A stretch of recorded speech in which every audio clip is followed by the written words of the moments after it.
Bueno, y mi siguiente invitado es Alejandro Félix de Sousa, uruguayo, panameño, con muchos años de residencia en nuestro país y que mañana hará la presentación de un libro llamado Japón de cerca. Fue diplomático en Japón.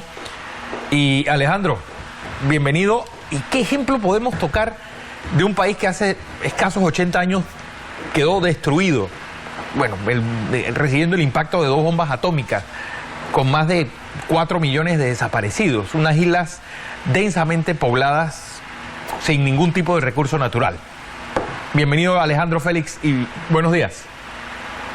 Buenos días, Fernando, muchas gracias. Bueno, como siempre tú haciendo citas muy informadas, y qué bueno el ángulo por el que me estás preguntando, porque definitivamente una de las cosas ejemplares que tiene esta sociedad japonesa es precisamente eso, cómo una sociedad, después de haber sido devastada por la Segunda Guerra Mundial, logra un segundo milagro económico.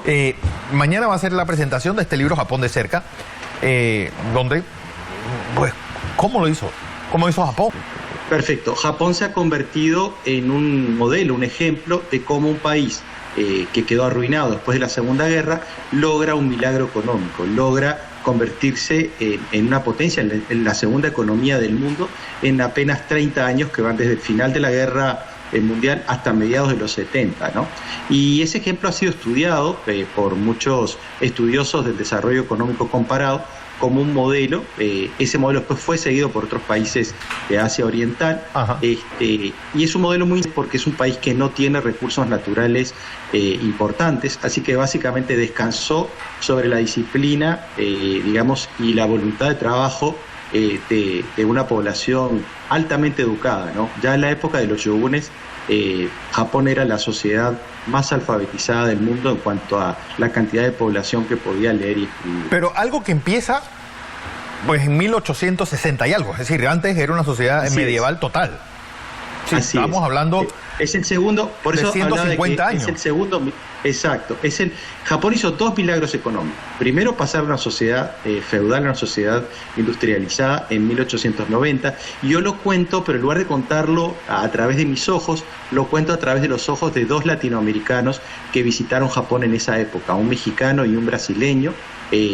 Digamos que hacen 2 análisis interesantísimos de cómo había evolucionado el Japón en apenas 30 años, ¿no? Y encuentran cosas que son hasta graciosas porque coinciden con cosas que uno hoy puede ver en Japón, ¿no? Por ejemplo, esas cuadrillas de gente que en 1870, 1880 estaban asfaltando las calles de Tokio en la noche, cosa que lo podemos ver hoy, ¿no? O sea, Japón fue uno de los primeros países en el mundo, quizás el primero, que inventó esto de hacer la obra pública y asfaltar las calles en la noche, ¿no? Pero hay otra cosa que Japón me llamó la atención de los dos milagros. El primero fue, bueno, nos quieren abrir, este hombre, el camarada Perry, nos quiere abrir a punta de bayoneta. Bueno, vamos a hacer que nuestro ejército sea el mejor. Vamos a imitar a los buenos. Los militares vayan a Alemania y los marinos váyanse a Inglaterra. Y imitemos lo bueno. Cosa que se hizo después.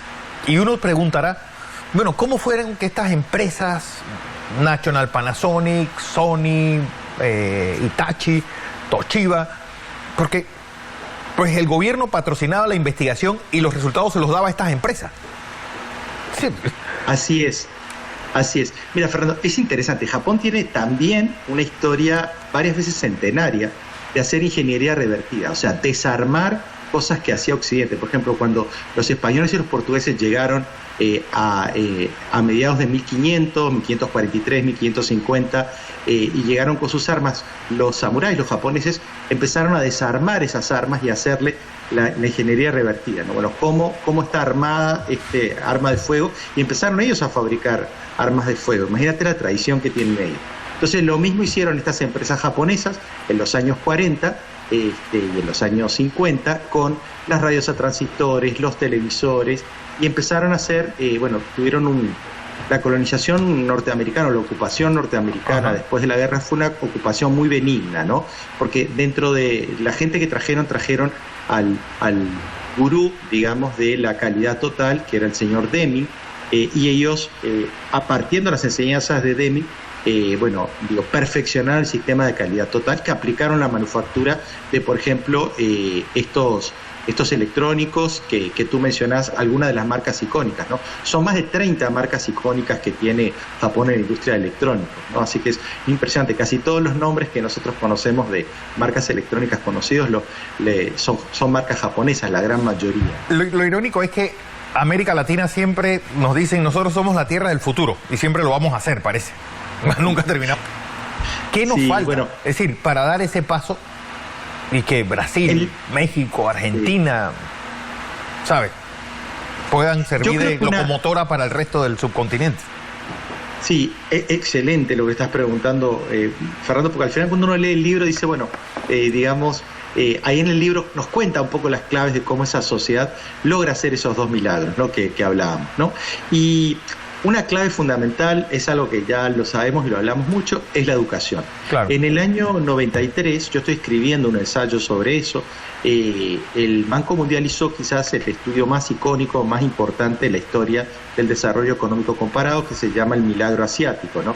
Y ellos estudiaron, ya Japón estaba consolidada como una economía triunfante, una economía de aborígenes, porque en realidad el 98-99% de la población en Japón son étnicamente japoneses, o sea que ellos son indígenas como nosotros, pero unos indígenas que lograron no solo alcanzar a Occidente, sino a superarlo. Es el primer país no blanco, el primer país de gente no caucásica que logra igualar y superar a Occidente, ¿no? Ahora China está haciendo también un camino, pero el pionero fue Japón, ¿no? Y un poco la reflexión para nosotros es, bueno, ¿qué hizo este país de aborígenes para lograr eso, ¿no? Y una gran parte de ello, y una parte importante del libro, de una forma divertida y entretenida, habla de la educación y del peso social que tiene la educación, ¿no? O sea, la educación es vista en Japón como la mejor herencia que los padres le pueden dejar a los hijos. Los impuestos a la herencia son muy altos en Japón, entonces la gran mayoría de los padres invierten muchísimo en la educación de los hijos.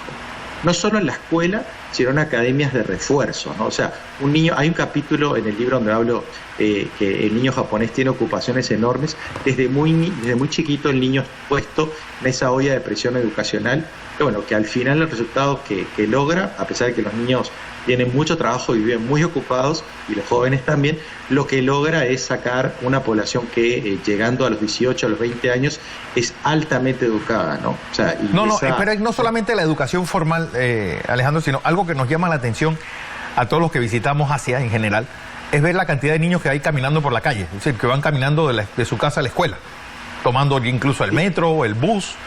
Los niños japoneses tienen que limpiar su escuela, no hay aseadores en las escuelas japonesas. Todo eso te da un sentido de responsabilidad con tu entorno que nosotros en América Latina desgraciadamente no hemos logrado. Bueno, hay una parte del libro donde habla un poquito de ese contraste, ¿no?, entre la cosmovisión o la visión del mundo occidental y la oriental, ¿no? Ellos tienen dos valores muy importantes. Uno es el mutualismo, digamos, la responsabilidad hacia el otro, el respeto hacia el prójimo y cosas como las que tú dices, que los niños ellos mismos se encargan y se les inculca desde muy niños, ¿no?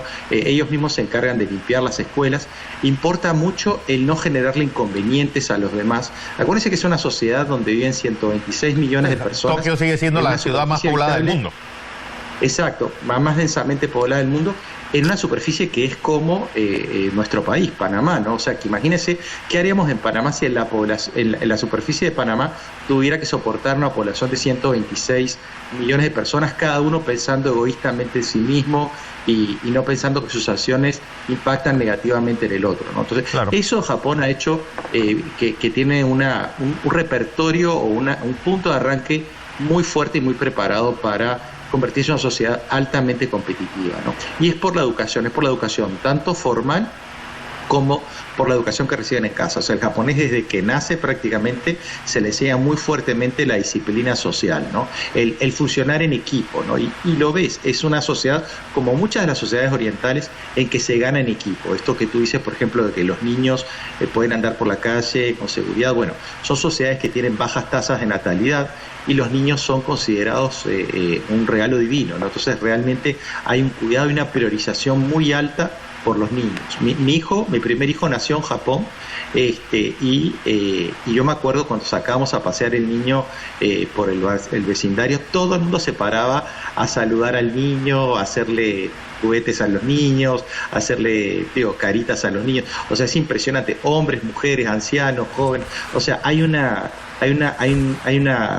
estima social muy fuerte por los niños y por los ancianos, que son cosas que, por ejemplo, en América Latina nos falta. Así es.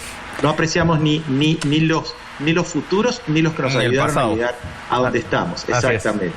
Bueno, Alejandro, mañana entonces presentación de este libro. Sí. Libro.